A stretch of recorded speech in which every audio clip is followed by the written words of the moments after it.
As atas estão com o deputado Emerson. Senhoras e senhores, muito boa tarde. Solicito aos senhores deputados presentes que registrem presença para comprovar que a gente possa, conforme o nosso regimento interno, tendo quórum regimental e sob a proteção de Deus, dou por aberta a presente sessão. Convido o senhor secretário ad hoc, deputado Emerson Stein, para proceder à leitura das atas das sessões anteriores. Boa tarde a todos, sejam todos bem-vindos.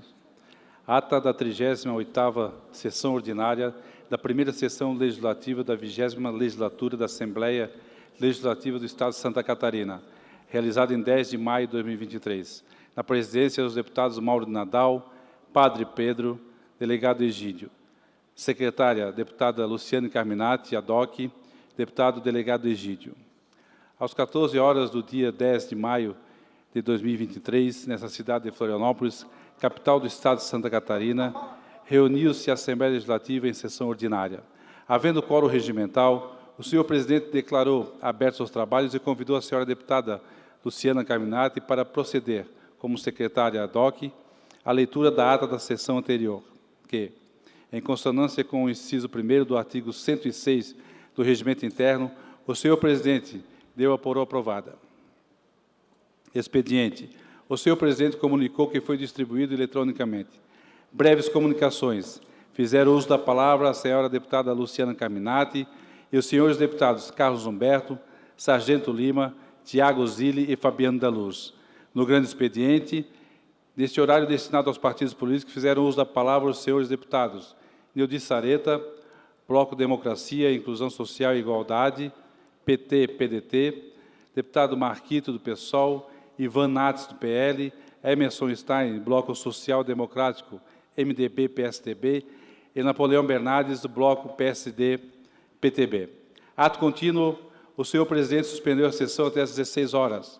E reaberta a sessão, o senhor presidente adentrou no bloco horário Ordem do Dia. Foi aprovada a redação final exarada ao projeto de lei 262/2021. Após ser discutido pelos senhores deputados Altair Silva e Fabiano da Luz, foi aprovado por turno único o projeto de lei número 037/2023. Em ofício, foi submetido à discussão e com a manifestação dos senhores deputados Massoco, Marquito, Fabiano da Luz, Fernando Krellen, PP Colasso, foi aprovada em turno único o projeto de conversão em lei de medida provisória 257/2023, obtendo a seguinte votação: 31 votos sim, nenhum voto não e nenhuma abstenção. Ato contínuo, após ser discutido pelos senhores deputados Matheus Cadorim, Massoco, Marcos Vieira, Fabiano da Luz, Gessé Lopes, repórteres Sérgio Guimarães, Antídio Lunelli, Sargento Lima, Fernando Krellen e deputada Luciana Carminati, foi mantido, por meio de votação em separado, o artigo 49 do projeto de conversão em lei de medida provisória 257/2023, requerido pelos senhores deputados Matheus Cadorim, Mário Mota, Lunelli e pela senhora deputada Luciana Carminati, com a seguinte votação: 21 votos sim, 9 votos não e nenhuma abstenção. Na sequência, foram aprovados os pedidos de informação 199/204, 2023, e 206 a 211, 2023, e as moções 719 a 739, 2023. O senhor presidente ainda deferiu o requerimento de constituição da Frente Parlamentar RQC número 93, bem como os requerimentos 1768 a 1777 e 1799 a 1812, e comunicou que encaminhará aos destinatários as indicações 471 a 489 de 2023. Ato contínuo, o senhor presidente encerrou a sessão e convocou outra extraordinária para as 17 horas e 17 minutos do mesmo dia. Para constar, eu, segundo secretário, lavei a presente ata. Ata da 90ª sessão extraordinária da primeira sessão legislativa da 20ª legislatura da Assembleia Legislativa do Estado de Santa Catarina, realizada em 9 de maio de 2023, na presidência do deputado Mauro Nadal e secretarias, deputado Egídio. Às 17h17 do dia 9 de maio do ano 2023, nessa cidade de Florianópolis, capital do estado de Santa Catarina, reuniu-se a Assembleia Legislativa em sessão extraordinária. Na ordem do dia, foi aprovada a redação final, exarada ao projeto de lei 037/2023, bem como a redação final exarada ao projeto de conversão em lei de medida provisória 257/2023. Explicações pessoais. Fez uso da palavra o senhor deputado Rodrigo Minotto, e nada mais havendo a tratar, e antes de encerrar a sessão, o senhor presidente convocou outra, ordinária, para o dia seguinte, no horário regimental. Para constar, eu, secretário, lavei a presente ata. Muito obrigado, deputado Emerson Stein. Em consonância com o parágrafo 1º do artigo 106 do Regimento Interno, dou-as por aprovadas. Solicito à assessoria que proceda à distribuição do expediente. Em breves comunicações, o primeiro deputado inscrito para falar é o senhor deputado Sargento Lima, que dispõe do tempo regimental.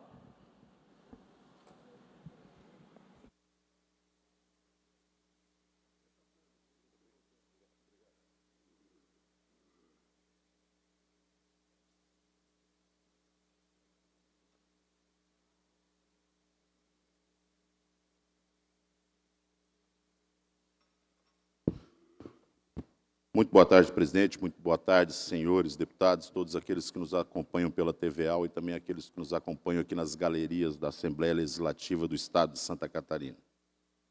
Uma das principais, se não a mais importante função da tribuna é levar a conhecimento do público aquilo que acontece no nosso país, no nosso estado e nos nossos municípios. Ao contrário disso, seria desnecessário que ela fosse televisionada e transmitida. Então, nós temos que conversar sobre coisas importantes que estão acontecendo no nosso país.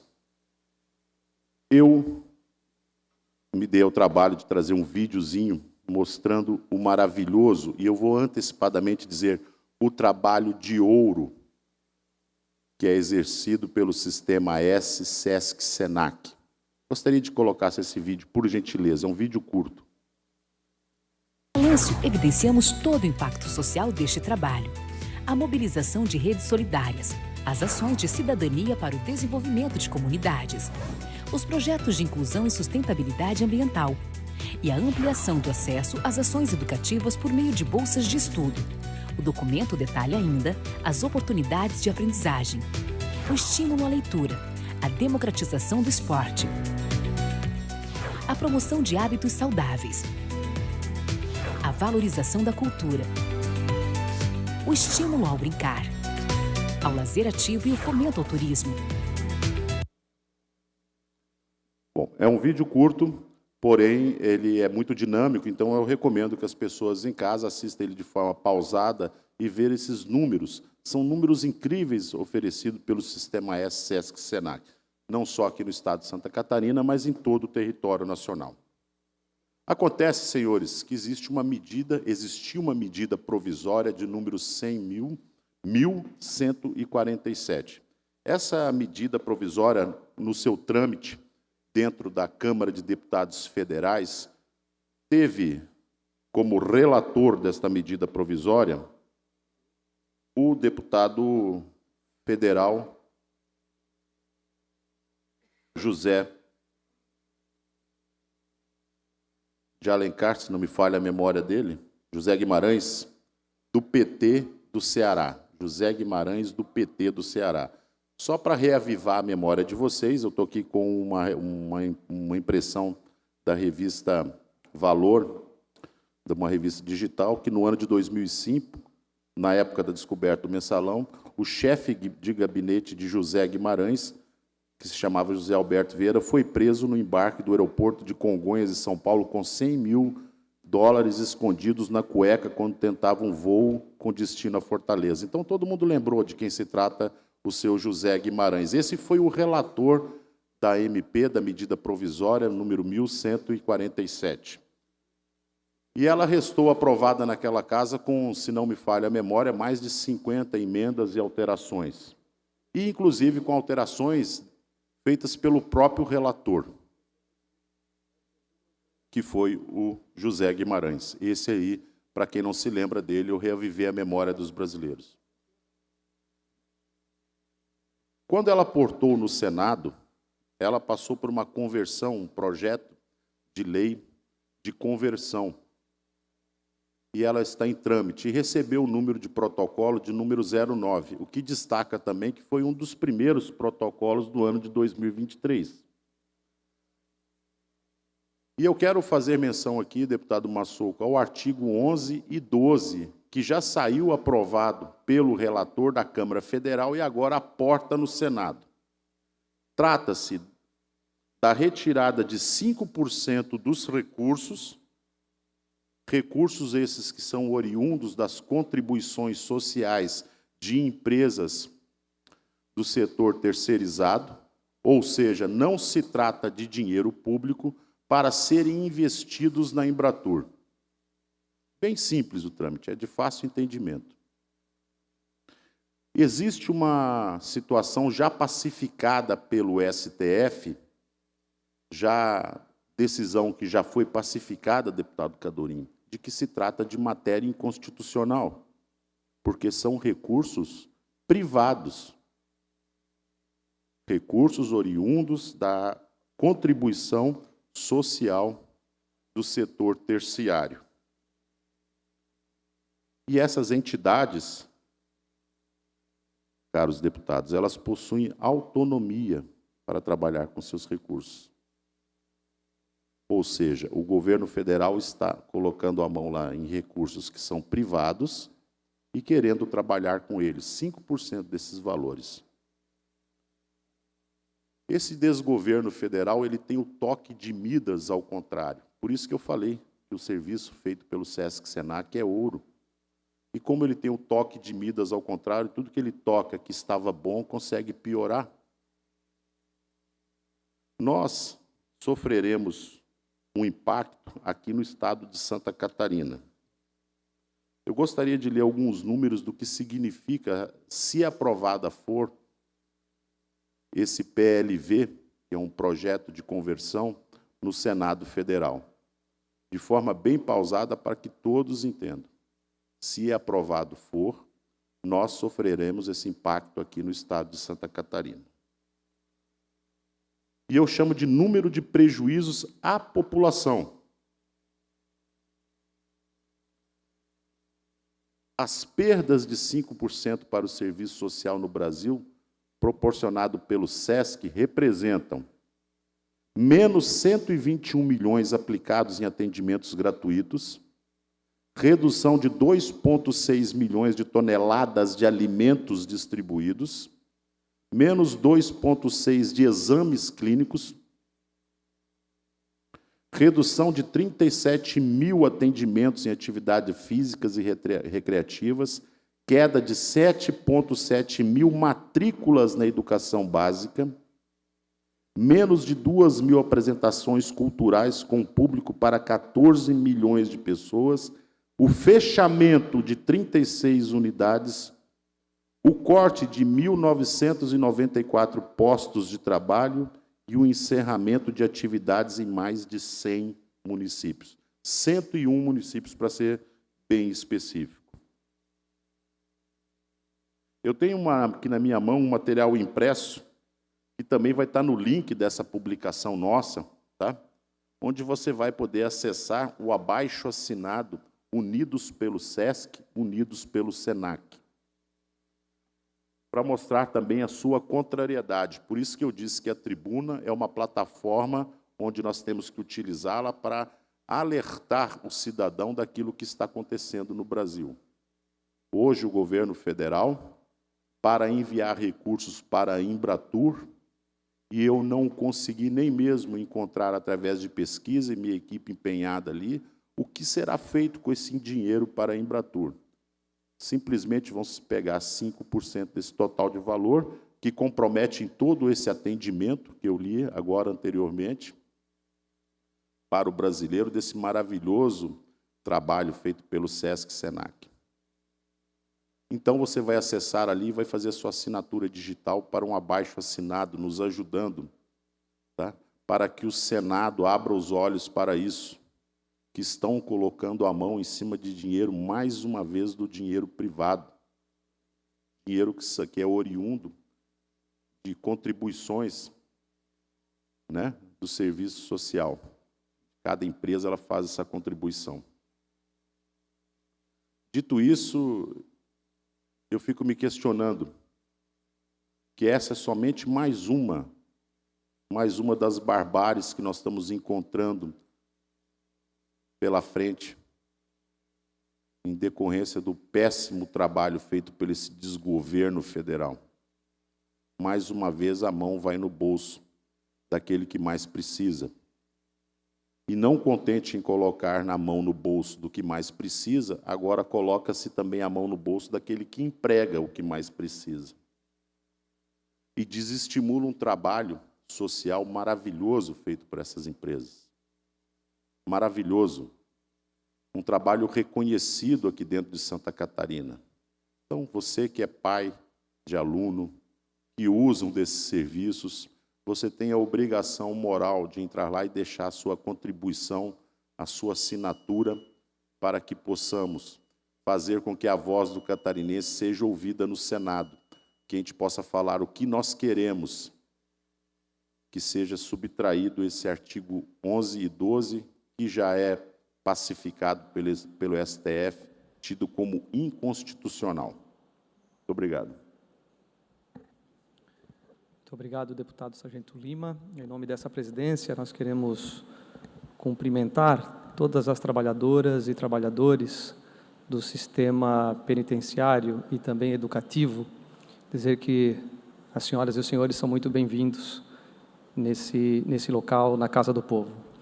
O próximo deputado a fazer uso da palavra é o deputado líder do governo, Massoco, que também dispõe do tempo regimental.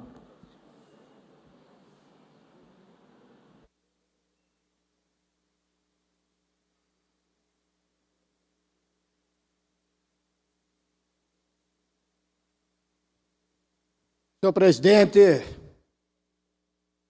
demais deputados que aqui se fazem presente, cumprimentar de forma especial todos vocês que estão aqui no plenário participando da sessão do dia de hoje, pessoas que estão aqui na galeria de baixo, enfim, a todos que aqui se fazem presente, nossos cumprimentos. Eu venho para a tribuna pela terceira vez para falar do assunto sobre o pleito que vocês estão reivindicando. Diz que muitos de vocês já puderam me ouvir algumas falas aqui em relação à luta, o pleito de vocês, a importância do trabalho, quanto vocês representaram e representam no sistema, mas é necessário, sim, uma proposta sustentável, execuível. Não adianta propor algo que anime vocês hoje e que possa desanimar vocês amanhã. O governador atendeu o pedido judiciário, que era chamar os efetivos foram chamados. Eu sempre disse que nunca foi fechado as portas do governo do Estado. Nosso procurador vicário, nosso secretário da Casa Civil, o governador, sempre estiveram trabalhando para encontrar possibilidades que não aferissem à legalidade. Tudo é preciso estar dentro da lei para não haver questionamentos e ter problema para ambos os lados. E aqui é importante destacar esse parlamento, eu não quero falar em nome de todos, mas acredito que todos têm o mesmo pensamento que nós temos, que é a possibilidade da continuidade do trabalho de vocês, ou pelo menos a prorrogação. A questão do concurso é uma questão dificílima. Esse é o meu pensamento. Juridicamente, pode ser considerado rasgar a Constituição. Agora, a questão da prorrogação, é preciso o entendimento dos entes que estão acima do Legislativo, do Executivo, para que seja possibilitado a prorrogação, até para que não haja um colapso dentro do sistema prisional. O presidente dessa casa tem esforçado muito É importante que destacar o Mauro, nosso presidente Mauro. Tiveram uma conversa recentemente com o governador, com o secretário. Teremos mais uma conversa nos próximos dias, com a participação do presidente, ou melhor, encabeçado pelo presidente, mais outros deputados, com o governador, com o procurador vicário, com o secretário da Casa Civil e com demais entes do Poder Judiciário, para a gente realmente trabalhar essa possibilidade de buscar a prorrogação. Não tem nada definido ainda, mas, como disse, nunca foi deixado de lutar. Então, o governo, trago aqui essa mensagem em nome do governador, da função de líder do governo, após passada essa etapa de ter chamado os efetivos, se trabalha fortemente a possibilidade da renovação, a prorrogação, como disse, dentro do que a lei possibilite e que possa ser sustentável, execuível. Essa era a minha fala, senhor presidente, demais deputados, pessoas que nos assistem. Muito obrigado.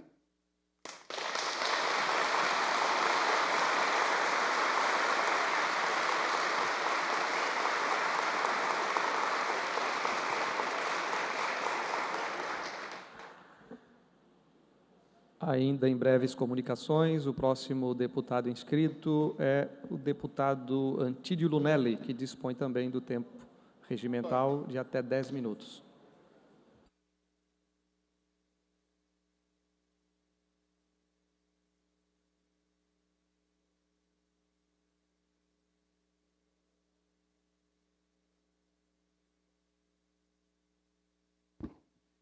Senhor presidente, prezados deputados e a todos que nos acompanham pela TV Alesc, primeiramente eu gostaria de mencionar aqui a visita hoje do prefeito Francisco Silvi, prefeito lá de Vitor Meireles, também do Jefferson Comper, que é vereador lá de Vitor Meireles, o Éder Júnior de Andrade, empresário em Vitor Meireles, e o senhor Alésio Vanzuita, também empresário, que hoje nos visitam aqui na nossa casa.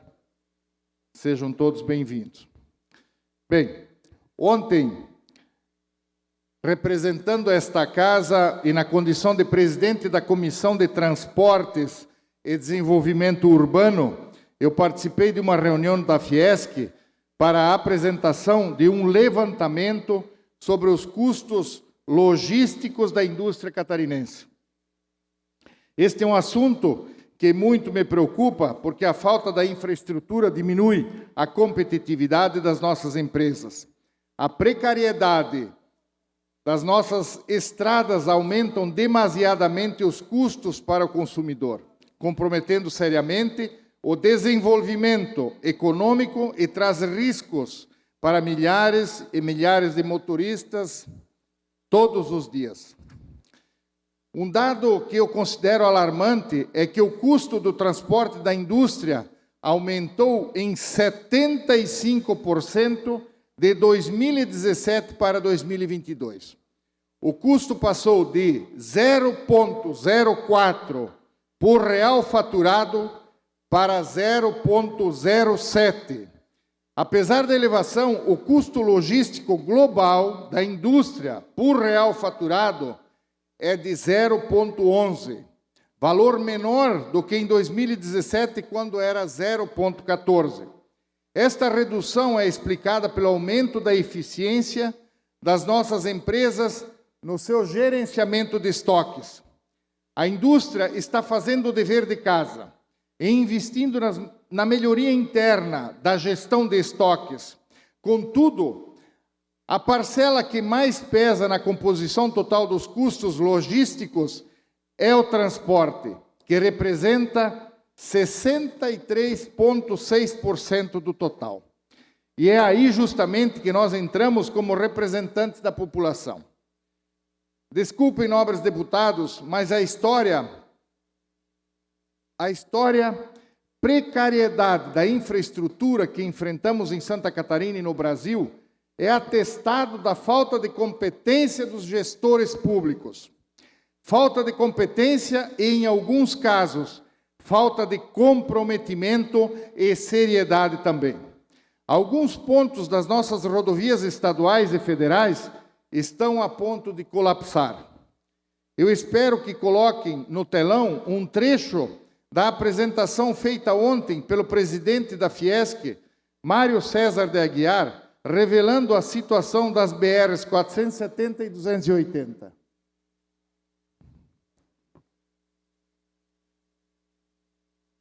Tem?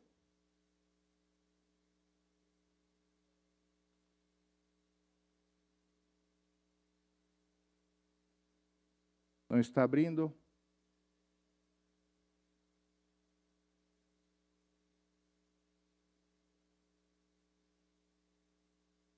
Bom, aí tem um pequeno resumo, né? Pode passando, por favor.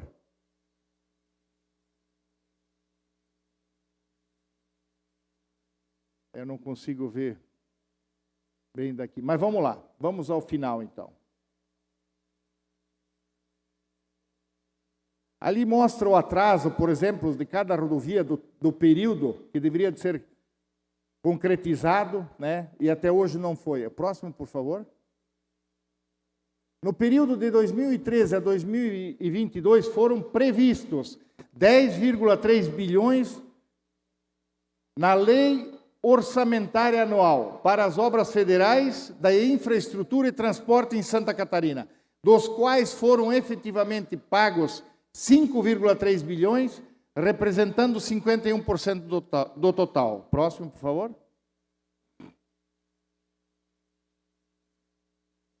De acordo com estudos da Câmara Brasileira da Indústria da Construção, o impacto econômico e social da paralisação das obras públicas está em 215 bilhões. É uma amostra de 11.061 obras financiadas com recursos federais paralisadas no Brasil, que estima as perdas de 215 bilhões, senhoras e senhores. Olha o número alarmante que isso tudo representa. Próximo, por favor.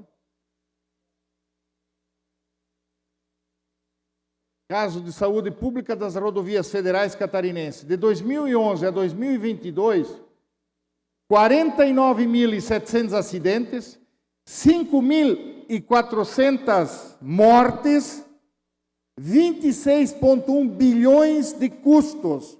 E aqui, prezados deputados, nós falamos, claro, do que aconteceu, dessa barbaridade que aconteceu no município de Saudades, como aconteceu também lá em Blumenau, né? E nós aqui aprovamos a questão da segurança nas escolas, mas vejam o que representa.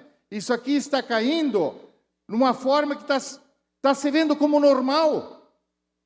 5.400 mortes. A próxima, por favor. Aí, senhores, a estimativa, né, o PIB do estado de Santa Catarina representa 400 bilhões.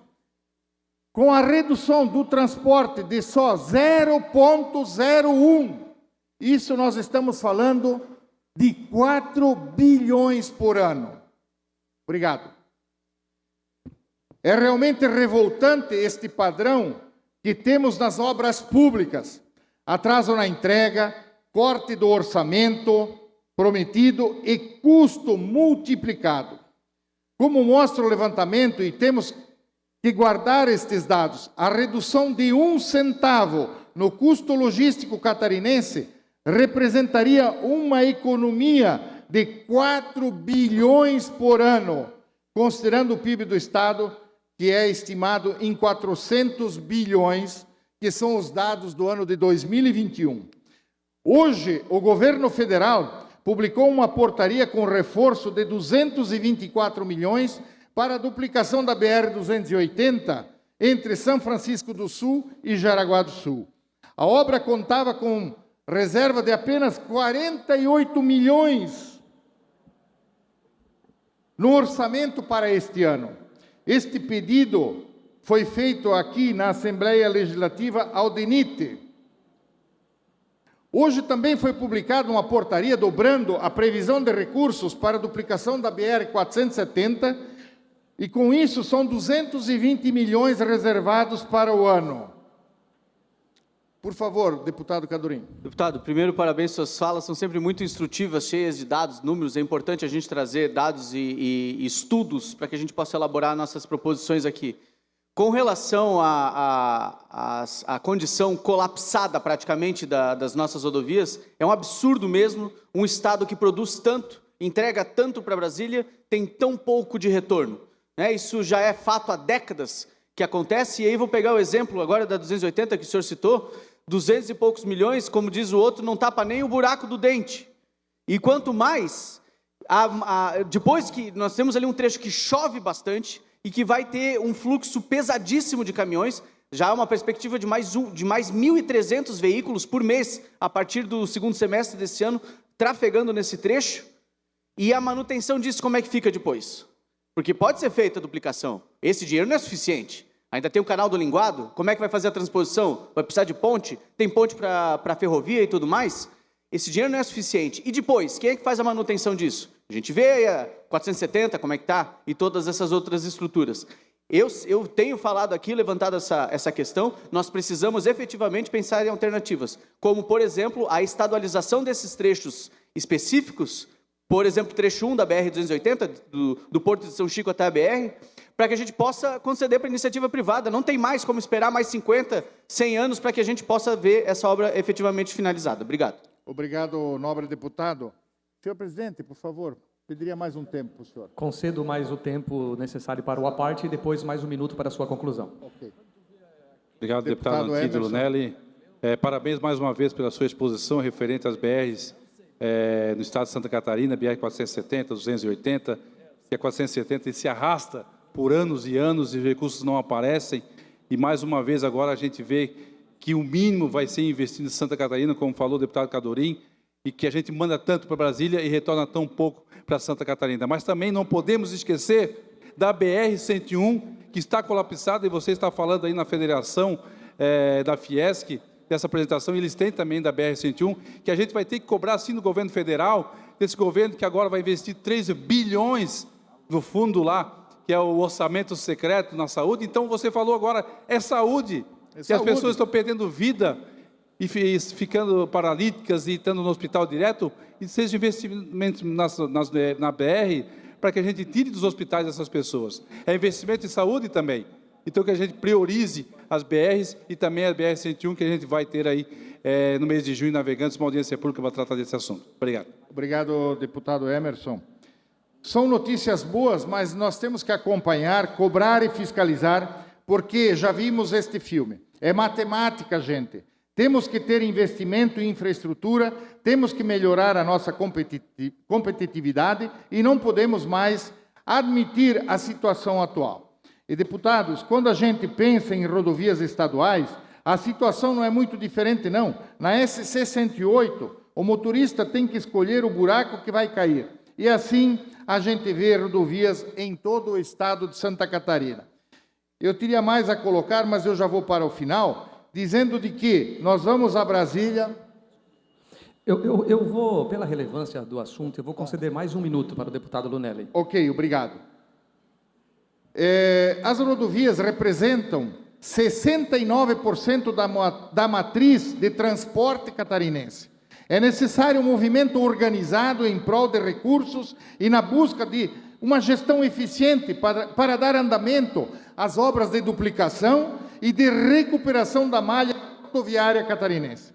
Nós vamos a Brasília, temos uma comitiva já organizada, de forma urgente. Nós precisamos da união de forças políticas em Brasília, um fórum parlamentar catarinense, para garantirmos efetiva execução do orçamento para as rodovias em Santa Catarina e até mais aporte de recursos. Em Santa Catarina precisamos aumentar os recursos destinados à manutenção e conservação das rodovias. Como exemplo, por exemplo, a questão do percentual do IPVA, senhoras e senhores. Tá? Isso aí nós temos que rever. Coloca a Comissão de Transporte e Desenvolvimento Urbano totalmente à disposição para liberar este movimento. Precisamos agir e fazer a nossa parte na construção de um futuro melhor. Muito obrigado, senhoras e senhores. Seria isso, senhor presidente. Obrigado. Muito obrigado, deputado Lunelli. Parabéns pela excelente explanação da realidade das rodovias federais e também das SCs que cortam o nosso estado. O último deputado inscrito em breves comunicações é o deputado Volney Weber, que também dispõe do tempo de até 10 minutos.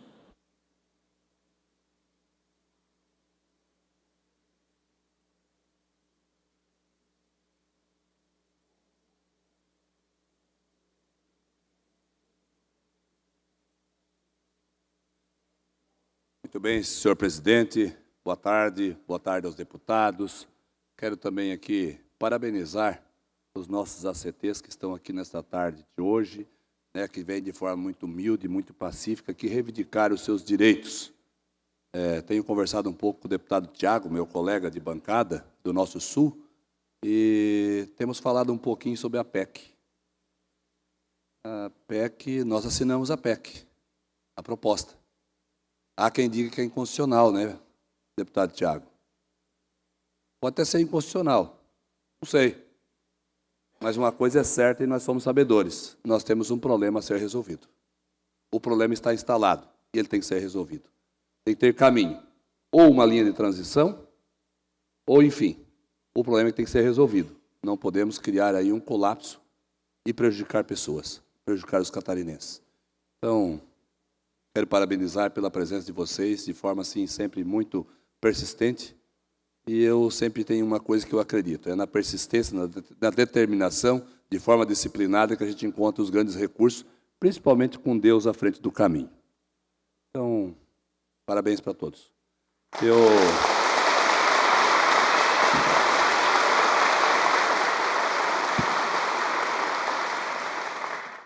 Bem vale lembrar, e quero aqui parabenizar a fala do nosso deputado Antídio Lunelli. Ontem nós estávamos conversando aqui também um pouco, onde ele apresentava os números, e nós já somos sabedores disso, onde o nosso estado de Santa Catarina, ele recolhe para o governo federal 100 bilhões. Vamos falar 100, é 107, o Antídio Lunelli. 107 bilhões para o governo federal. Sabe quanto volta para nós, catarinenses? 10 bi. Essa conta não fecha. E é por isso que estamos aí, perdendo, tendo vidas ceifadas, as nossas rodovias não tendo realmente a manutenção necessária e os investimentos estruturantes para fazer com que o nosso Estado continue sendo diferente. Mas ele só é diferente porque temos um povo guerreiro, trabalhador, de espírito empreendedor, de muita luta. Mas eu penso que nós merecemos, sim, um retorno mais efetivo. Um retorno em valores mais consideráveis. Que só assim nós vamos conseguir, Sargento Lima, poder oportunizar saúde, infraestrutura, educação, segurança e tantas outras pastas mais, investimentos no nosso agronegócio, para fazer com que nós possamos ter uma Santa Catarina sempre cada vez mais forte. Não simplesmente por ser mais forte, mas para oportunizar esse povo guerreiro e trabalhador uma qualidade de vida melhor, ou, enfim, diminuir o sofrimento. Então, parabéns, deputado Antídio, pelas suas colocações, pela busca de informações, de dados, para poder vir aqui nessa casa defender os anseios da nossa gente, do nosso povo e do nosso Estado. Parabéns. Mas eu venho nessa tribuna, nessa tarde, falar um pouquinho da moção que eu tenho protocolado nesta casa, moção esta, então, de minha autoria, que aplaude o bispo Pedro Flori Ramos e a bispa Suzimari Paiva Ramos, da Palavra Viva Church, pelos 35 anos de fundação da instituição no município de Florianópolis. Que quem acompanha ou me acompanha sabe que, além de muito religioso, inclusive os nobres colegas sabem que ao entrar nesse plenário, muitas e muitas vezes a minha primeira ação aqui é ler um versículo do livro que nos conduz para o caminho do bem, que é a Bíblia, que está posto aqui à esquerda. Eu também sou um grande incentivador do turismo religioso em nosso estado. Turismo esse que vem crescendo surpreendentemente em todo o país. Fui autor de diversos projetos de lei que se transformaram em lei, como o que reconhece o Santuário Nossa Senhora de Fátima, em Siderópolis, no sul do estado, como ponto turístico religioso, o que institui a rota turística Caminhos de Beata Albertina, entre muitos outros. Mas o que quero aqui destacar, nobres colegas, é que as instituições religiosas são importantes também para o desenvolvimento das nossas regiões, não só pelo apelo econômico, mas também pelo trabalho social que realizam. E a palavra viva, church, não é diferente. Nesses 35 anos de fundação, a instituição, além de levar a palavra do Senhor aos seus frequentadores, também possui um grupo musical chamado Ministério Aviva, com milhões de acessos no YouTube, e o projeto Amor em Ação, que atende mais de 200 famílias em situação de vulnerabilidade social. E por esse comprometimento e compromisso com as pessoas, famílias e até com o município, que a palavra Viva Church vem crescendo em todo o país e até no exterior. E se tornou digna para receber tanto esta moção de aplauso que propus nesta casa, quanto uma sessão solene, que será realizada na noite de amanhã, também nesta casa, esta de proposição do colega deputado Sérgio Mota. Parabéns, Sérgio Mota, por esse reconhecimento. Então, também quero aqui, para finalizar, mais uma vez, parabéns, Bispo Flori, parabéns, Bispa Suzy, e a todos da Palavra Viva Church, pelos 35 anos deste belíssimo trabalho. Que Deus abençoe e proporcione sempre um grande trabalho de desenvolvimento social, religioso, para fazer com que o nosso Estado continue crescendo e tenha sempre uma população bem estruturada. Meu grande abraço, muito obrigado.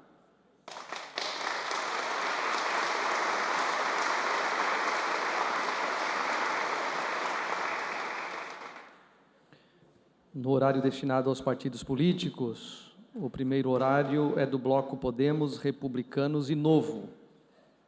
Portanto, nós vamos ouvir o deputado Matheus Cadorim.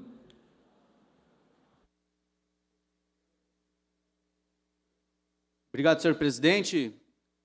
Muita alegria, anuncio que nós fizemos hoje o lançamento da Frente Parlamentar da Liberdade Econômica e Inovação, aqui na casa, um evento que já foi muito antecipado aqui pelos nossos trabalhos. A gente já vem trabalhando nisso, antes mesmo da frente ser lançada, nós já vimos trabalhando nos pontos específicos que ela traz.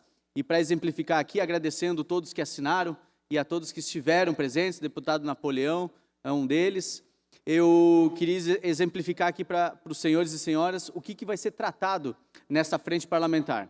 Quando a gente fala de liberdade econômica, nós estamos falando de desburocratização, de revisão de impostos através de indicações, de facilitação da abertura de empresas, da geração de emprego, da geração de renda, enfim, do empreendedorismo aqui no estado de Santa Catarina. E, além disso, nós já identificamos, dentro da legislatura aqui estadual, 94 pontos, 94 leis que atravancam setores específicos. Então, nós já dividimos, inclusive, em blocos, e vamos chamar cada um desses blocos para, juntamente com a nossa equipe, estudar se a nossa proposição é válida, é viável, e aí apresentar, então, aqui para a apreciação dos senhores e senhoras. E, além disso, todas as nossas proposições, enfim, desde o início do nosso mandato aqui, com relação à geração de emprego e renda, desburocratização, tudo aquilo que o Partido Novo preconiza como princípios da liberdade econômica. E na questão da inovação, especificamente, como startupeiro, a gente vai atacar um problema de cada vez. E a gente começa sempre pelo pior. Qual é o pior problema hoje do setor da inovação? Falta de mão de obra técnica. O setor, hoje, Santa Catarina, segundo a própria CAT, tem 6 mil vagas abertas imediatamente, e só não tem mais vagas em aberto porque todo o recurso que está disponível para investimento em empresas de tecnologia, ele não é investido porque tem um ponto específico que é pedido como garantia para quem investe em empresas de tecnologia. Atração e retenção de mão de obra. Quando você não consegue comprovar que você consegue manter a mão de obra que você atraiu, e hoje é difícil por quê? Quando você não consegue provar, você não recebe o recurso. E por que é difícil você manter a mão de obra hoje? Porque tem pouca. E quando tem pouca mão de obra, o que acontece? Vem uma empresa do exterior e um trabalhador ali que ganha 5, 10 mil reais, por exemplo, acaba ganhando 10 mil dólares. É óbvio que ele vai sair, né? Como que nós vamos trabalhar isso? Em conjunto com a Secretaria de Ciência e Tecnologia e a Secretaria de Educação, um grande programa para que a gente possa lançar no ensino médio a possibilidade de captar talentos, ou seja, oferecer cursos para que esses alunos possam se formar em cursos técnicos, se formar rapidamente, de 6 a 9 meses, e imediatamente adentrar no mercado de trabalho. O modelo de negócio é um modelo já testado e aprovado, onde a iniciativa privada que tem necessidade daquela mão de obra específica financia inicialmente o curso, esse aluno, depois de 6 meses, ganha o crachá da empresa e com o salário da empresa paga o curso de volta para a instituição que financiou. Custo para o governo? Zero. A única tarefa que nós temos é de realmente levar essa oportunidade aos alunos do ensino médio. E para isso eu vou contar com o apoio de todos os signatários da frente, que serão os soldados lá na frente que vão nos fornecer essa mão de obra. Então, a gente vai responsabilizar, no bom sentido, os nossos colegas para que em cada região possam, juntamente com a Secretaria de Educação, ir nas escolas e conseguir oferecer essa oportunidade para os alunos de cada uma das suas cidades e regiões. E aí, com essa capilaridade que a gente tem dentro da frente, conseguir atingir o maior número possível de alunos o mais rápido possível. Porque o mercado está aberto, é hoje, é agora, né? Quanto antes a gente conseguir essa mão de obra, né, que a gente chama de talento, melhor. E é um setor que paga salários acima da média, né? E que é um setor que nunca mais vai ter diminuição de oferta de maiores salários, inclusive, não é nem de vagas de emprego. Então, é uma oportunidade que a gente está criando juntamente com o governo, com o executivo. Hoje o secretário Fett esteve aqui, fez uma brilhante explanação sobre os números do estado de Santa Catarina, que não se compara mais com São Paulo, se compara com Israel, se compara com Estônia, se compara com qualquer outro país que tenha o setor tecnológico super desenvolvido. E nós vamos tornar Santa Catarina o maior fornecedor de mão de obra técnica tecnológica do Brasil e, quiçá, aí da América Latina inteira. Com esse programa, que Santa Catarina tem a cara da tecnologia, nós temos a cara do empreendedorismo. O que os nossos catarinenses precisam é de oportunidade e desburocratização, né? Especialmente esses jovens do ensino médio, precisando de uma oportunidade para mudar a vida deles. Esse sistema já foi testado e aprovado junto com adolescentes do programa Bombeiro Mirim, em Joinville, onde nós conseguimos fazer com que esses adolescentes de 16, 17 anos se tornassem a maior fonte de renda da família em questão de 6 a 9 meses. Então, isso já funciona, nós vamos escalar isso para o governo do Estado, em conjunto com as secretarias, e, claro, com o apoio de todos os nossos colegas signatários da frente. Então, muito obrigado pela oportunidade, e agradeço também a todos os outros deputados que, porventura, quiserem entrar na frente, estamos à disposição para assinar também, serem signatários, tá bom? Muito obrigado. Ainda no horário destinado aos partidos políticos, nós temos aqui, pela ordem, o PP, PSOL, PL, deputado Sargento Lima.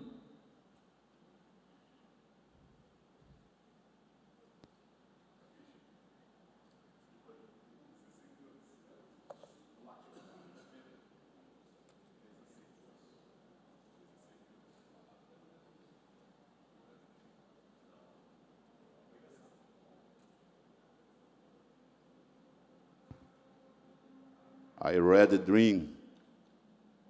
Eu tive um sonho muito mais modesto do que o do Martin Luther King. Eu tive um sonho onde se aliava discurso com as ações.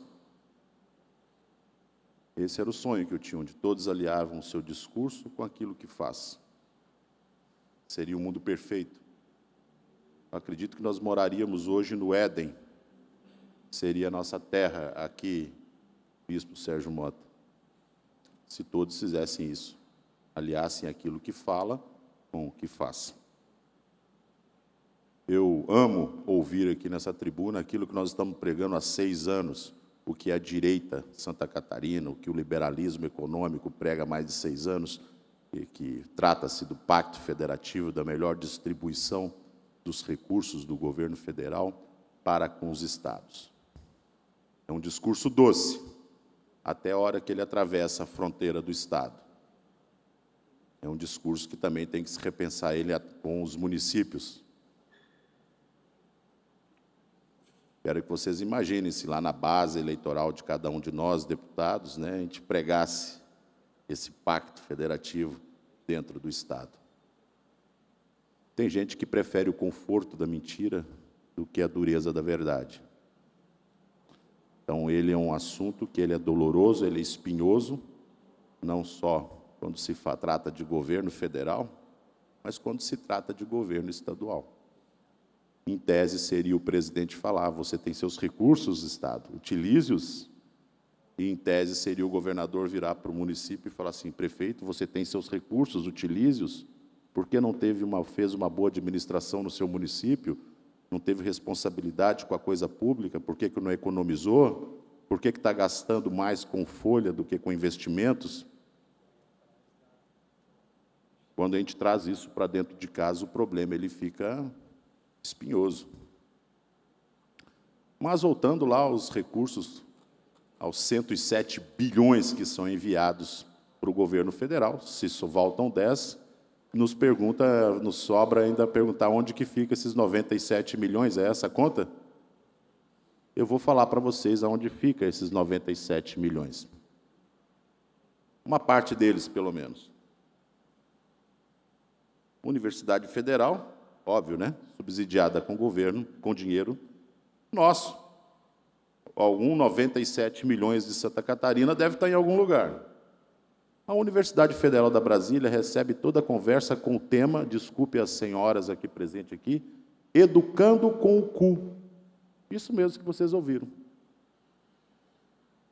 E o traveco-terrorismo. A Escola de Dança da Universidade Federal da Brasília, matéria desse mês, com sede no campus de Ondina, em Salvador, receberá nesta terça-feira uma roda de conversa com o tema Educando com o cu e traveco-terrorismo, e um termo aqui que eu vou ter dificuldade para ler, descoloniedade do gênero. A roda de conversa é organizada pelo Laboratório de Práticas de Estudo da Universidade Federal da Bahia. Todos são bem-vindes. Destaco o convite para a prática acadêmica. O evento será comandado pela cantora Tertuliana Lustosa, vocalista da banda de pagode A Travesti. Além de atuar no meio musical, a universidade celebrou nas redes sociais a oportunidade de estar à frente de toda essa roda de conversa. Abre aspas. É a primeira vez que estou escrevendo sobre educação e estou super animada para discutir o tema, educando com o cu, declarou Tertuliana Lustosa. Vou trazer a questão do traveco-terrorismo também, que é título do meu livro, que é para debater na educação, pensar o que eu tenho feito como artista, cantora, performer, e também uma forma de educar, e educar com o cu. Porque se na escola, no ensino médio, a gente trata da biologia do pênis e da bunda, por que não tratar da biologia do cu, completou a palestrante. Aí, quando perguntam onde é que está indo nossos 97 milhões, está indo aí, entre outras, né? Parece trágico, e é trágico, não é nem cômico. Cada vez que isso acontece, me arremete a um pensamento. Nós tivemos no ano passado a possibilidade de ter evitado muito disso. A oportunidade esteve nas nossas mãos. Por isso que eu digo que a gente tem que elencar o discurso, a ação. No discurso, todos amam o Brasil. Mas, se você contabilizar pelo número de votos, uma aventura política de Soraya Tronic, Simone Tebet, Felipe Dávila, tiraram a gente a possibilidade de eleger o presidente Bolsonaro no primeiro turno. Essa culpa eu não carrego. Levanta a minha mão. Essa culpa eu não carrego. A gente não deu essa oportunidade de uma aventura que foi uma decisão salomônica. A mãe falsa disse, pode cortar o bebê ao meio, não foi assim a história? E a mãe verdadeira falou assim, pode ceder meu filho lá, mesmo não vai ficar comigo, mas eu quero ele vivo. Era a decisão que grandes homens e pensadores e grandes mulheres, líderes políticos nesse país tinham que ter tomado naquela época. Não, eu não vou colocar meu nome para me candidatar porque eu estou colocando o país inteiro em risco. Meu partido não vai lançar candidato que eu estou colocando. Mas eu sou liberal econômico. Mas você se lançou numa aventura que ajudou a colaborar para que tudo isso estivesse acontecendo agora. Mas eu sou democrático no Brasil. Ajudou que nós chegássemos nessa situação hoje. Tem culpa na mão. Tem culpa na mão. Então, esse sonho de ver o discurso aliado à prática é duro. É duro a gente fazer um discurso que não agrada a todos. É duro ter que dizer a verdade. Para mim é mais confortável, é mais cheiroso, é mais felpudo, é mais fofinho dizer que para todo problema tem solução. Não. Nós estamos chegando numa situação equivalente à do Rio Grande do Sul, aqui no estado de Santa Catarina, mas o Rio Grande do Sul de 4 anos atrás. Faça uma pesquisa sobre o nosso IPREV. Faça uma pesquisa sobre o nosso IPREV. Nós temos data e hora para bater coluna. E essa falta de responsabilidade, de amor à pátria, de amor à família, essa falta de responsabilidade de amar o vizinho, amar essa pessoa que está sentada aí do teu lado, e mesmo ter que tratar ela com a dureza da verdade, mas jamais com o conforto da mentira. É isso que nós precisamos hoje. Olhar para a política e tratá-la como um homem adulto, como uma mulher adulta tem que tratar. E não dando voltas, correndo atrás do rabo feito um cachorro, explicando o inexplicável. Meu coração se padece com cada um de vocês que hoje está sentado aqui nesse plenário. Pode ter absoluta certeza, para mim é duro. Para mim é duro. Mas eu não posso fugir da minha consciência, que foi ela que me trouxe aqui. E se queira Deus que daqui a 3 anos eu volte para casa, é da vontade dele, não da de vocês. Nem dos deputados aqui dentro, nem de mais ninguém. É ele que vai dizer se eu volto ou não volto. É ele que vai me estender a possibilidade se vou querer participar desse processo novamente ou não. Porque é duro toda hora ter que estar dando voltas para explicar o óbvio. O problema de vocês já era para estar resolvido há 1 ano e meio atrás. Houve uma falta de responsabilidade para o trato com a segurança do catarinense. Como eu disse, você tem que amar as pessoas. Faltou amor pelo que faz com os últimos 2 governos do Estado. Não vou responsabilizar somente ali Carlos Moisés da Silva, o Leandro. Não vou. Então, há uma sucessão de erros que colocaram agora uma saída duvidosa para vocês.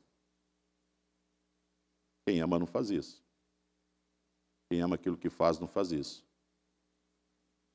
Eu acredito que da parte do governador Jorginho Melo, e tenho pedido para ele, de forma insistente, que traga uma solução que possa ser dita na frente de uma câmera, que possa ser dita numa mesa de um juiz, que possa se construir uma coisa junto com o Tribunal de Contas do Estado, junto com o Ministério Público, para que a gente não faça uma armadilha para nós mesmos. Muitas pessoas estão esperando essa canetada para entrar com um processo de impeachment. Fiquem atentos aos detalhezinhos. Por muito menos, a gente quase deu um chute na bunda do Moisés aqui, 2 anos atrás. Por uma ação menor que essa. Por muito menos. Então, fiquem atentos a isso. Essa é uma construção muito séria, trata-se de vidas de pessoas, de pais e mães de família. Então, não vou tratar jamais com leviandade, com discurso. De forma leviana, não vou agir. Até porque o meu juiz, que é meu travesseiro, ele me aguarda toda noite e ele é implacável comigo. Ele é implacável. Mas, retornando ao nosso assunto anterior, está aqui, deputado Antídio, para onde está indo os nossos 97 milhões. São para ações como essa. São para mais 5 bilhões para a Lei Rouanet. E eu poderia passar a tarde inteira aqui, como um terço, debulhando cada uma das ações desse desgoverno que tem feito até agora. Peço aos senhores que a gente levante a régua do assunto em relação à infraestrutura no Estado, que a gente combata o mal lá em cima, onde é a raiz de todo o problema. Levar dados, eles sabem. Às vezes eu me sinto até meio incompetente, eu vou ser sincero para vocês, eu me sinto assim, de mãos amarradas. Eles sabem o que acontece no Estado de Santa Catarina. Melhor do que nós mesmos. Por isso que é hora de posturas mais enérgicas. É hora de virar para o teu colega do lado e falar assim, cara, não fala besteira. Não diga que vai votar em gente que já comprovadamente prometeu o que ia fazer e fez. Pisou no pescoço do Estado de Santa Catarina. Não faça mais isso. Somos nós o prejudicado. Isso é uma cadeia, isso é um grande ecossistema econômico que nós vivemos. A gente não pode abrir mão de tomar as rédeas do nosso Estado. É levar a régua, levar a discussão lá para cima mesmo. Porque quando o país mais precisou, foi na porta da direita que todos bateram. Desde a igreja, deputado Marcos da Rosa. Quando queriam fechar os templos, foi na porta da direita. Foram os bolsonaristas que compraram essa briga para manter a porta da igreja aberta durante a pandemia. Quando os empresários vinham aqui, era no gabinete de quem? Vamos manter nosso comércio aberto? Foi a direita que lutou. E, pelo amor de Deus, então põe a maquininha de gel na porta, põe a máscara, mas não manda embora, mas não desemprega. A verdade tem que ser dita. Todo o tempo, quando os caminhoneiros falavam diesel, quem é que estava com eles na BR? Quem é que parou com eles na rodovia? Foi a direita. Agora estão lá os índios invadindo a terra dos colonos, que eram de esquerda e estão batendo na porta de quem agora, deputado Antídio? Pelo amor de Deus, deputado, salva a gente. Façam alguma coisa. E mais uma vez nós vamos para o confronto. Que a gente espera que a decisão seja assertiva daqui para frente. Que coloquem isso dentro do fiel da balança de cada um de vocês e avaliem. Mais uma vez, a minha solidariedade a cada um de vocês. Não espere leviandade da minha parte, de forma alguma. Espere responsabilidade. Cobranças, ela está sendo feita, podem ter absoluta certeza. Nós não podemos deixar as portas da jaula que prende lá o lobo lá dentro, lá, que ele possa acessar o aprisco das ovelhas, de forma nenhuma. E entre o caos, né, que pode se formar, se isso acontecer, estão vocês ali como uma muralha ali, um dos tijolos da muralha, né, protegendo o cidadão catarinense. Isso a gente tem conversado bastante com o governo do Estado. A gente tem que apresentar uma resposta? Tem.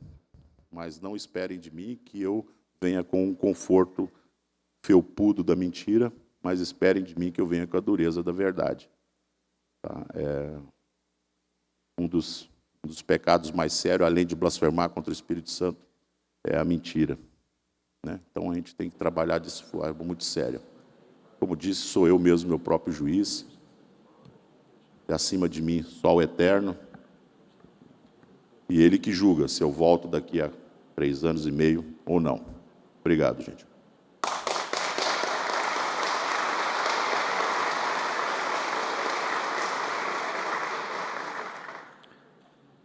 Bloco Social Democrático, MDB, PSDB.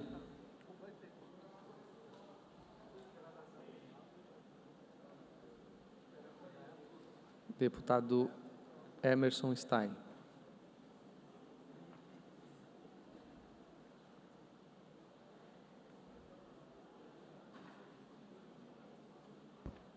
Senhor presidente, mesa diretora, deputados presentes, nossa bancada do MDB está aqui praticamente em peso, a todos os presentes que nos assistem através da TV UOL, os que nos assistem aqui presentes, mais uma vez estando todos aqui lutando pela sua causa, que eu sempre falo que toda causa ela é justa. E eu fiquei feliz hoje com o pronunciamento do líder do governo, deputado Massoco, que trouxe para essa casa, então, não uma resposta, mas uma mensagem do secretário ligado ao governador da Casa Civil, de que está havendo a possibilidade aí, então, de fazer uma prorrogação, estar aqui dentro da lei, dentro daquilo que é previsto, e tenha certeza de que, se o governador conseguir isso e mandar para essa casa, que vai passar por essa casa, junto aos poderes aí, eu tenho a certeza de que essa casa estará com certeza ao lado daqueles que mais pleiteiam a sua causa e justa pelo trabalho que vocês realizam no seu dia a dia. Não tenho dúvida disso, que estaremos sempre ao lado também de vocês. Senhor presidente, muitas pessoas, de repente, pensam assim, mas o Emerson sempre traz aqui uma demanda, ou na área da saúde, ou na área da educação, ou nas áreas de infraestrutura, ou área do dia a dia. É porque, como a gente foi prefeito, e vejo 3 prefeitos aqui na minha frente, deputado Tiago Zilli, deputado Volney, deputado Antídio, a gente sempre pega pelo caminho daquilo que as pessoas nos pedem, daquilo que as pessoas nos procuram, daquilo que as entidades nos procuram, de onde não está acontecendo, que precisa melhorar, para ajudar o governo do Estado, para ajudar os secretários de Estado a realizarem um bom trabalho, um bom serviço para a nossa população, que tanto precisa. Na última sexta-feira, eu estive visitando o Hospital Pequeno Anjo, na cidade de Itajaí, e eu quero ler um pouquinho aqui da histórico do Hospital Pequeno Anjo. É um instituto de emergência e urgência na macro-região da Foz do Rio Itajaí, localizado no município de Itajaí. Atende crianças de 0 a 15 anos, completos pelos convênios do SUS, Sistema Único de Saúde, operadores de saúde privadas e atendimentos particulares. Possui elevada responsabilidade social no atendimento à saúde infantil, por ser o único hospital pediátrico, Antídio, na região da ANFRE, Associação dos Municípios da Foz do Rio Itajaí, que inclui, além de Itajaí, os municípios de Bombinhas, Camboriú, Itapema, Porto Belo, Navegantes, Ilhota, Penha, Pissarras, Luiz Alves e Balneário Camboriú.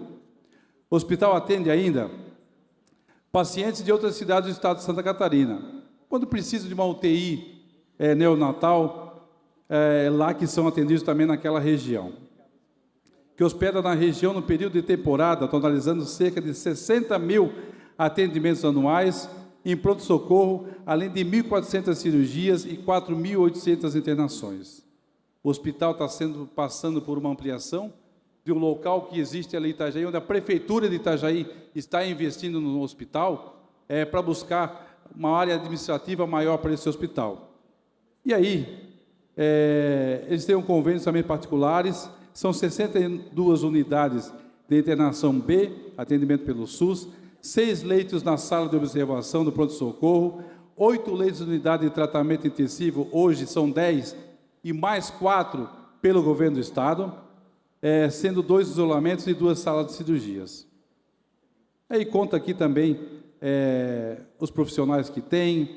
Hoje atende cardiologia pediátrica, ortopedia, traumatologia, infectologia pediátrica, radiologia, anestesiologista, neurocirurgia, pediatria, terapia pediátrica, e essas são as especialidades do Hospital Pequeno Anjo. Por que eu estou falando nesse hospital, onde a gente voltou ontem a uma moção, e eu pedi que fosse hoje que eu usasse a palavra, pedindo à Secretaria de Estado da Saúde que mantenha lá as 14 unidades de terapia intensiva, deputado Marcos da Rosa, onde 10 são mantidas pelo governo federal, e nesse momento tem mais 4 mantidas pelo governo do Estado. Que essas 4 mantidas pelo governo do Estado se mantenham no Hospital Pequeno Anjo. E também existe lá um projeto de ampliação do atendimento de urgência e emergência, que é o hall de entrada, né, do hospital, onde precisa urgentemente de uma ampliação, de uma reforma, de uma ampliação, e nós vamos levar essa demanda também para o governo do Estado, que nos ajude nessa reforma e ampliação, que é a única unidade na nossa região, que é o nosso hospital infantil aqui da região, lá na região da Anfra, que precisa desse apoio também do governo do Estado, que a gente levantou isso na visita ao Hospital Pequeno Anjo, que precisa de um olhar do governo do Estado. Claro que ela é mantida pelo governo do Estado, tem o repasse do SUS, mantida ali pela Anfra e pela Associação dos Municípios também, através de um apoio pequeno dos municípios, que deve se ampliar agora, e mantido aí pela Prefeitura de Itajaí. Então, senhor presidente, que eu tinha isso para hoje trazer aqui a nossa população de Santa Catarina, referente a esse hospital, que é referência na nossa região, lá de Itajaí, que atende toda a região da Anfra, que hoje tem mais de 800 mil habitantes, e na temporada passa de 1,5 milhão de habitantes naquela nossa região. Muito obrigado, presidente. Deus abençoe a todos. Um forte abraço.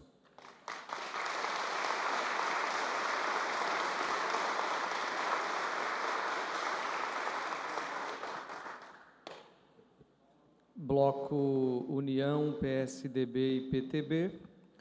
Bloco Democracia, Inclusão Social e Igualdade, PT e PDT. Bom, senhores deputados, de acordo com o nosso regimento interno, a ordem do dia inicia às 16 horas, portanto, suspendo a presente sessão até às 16 horas.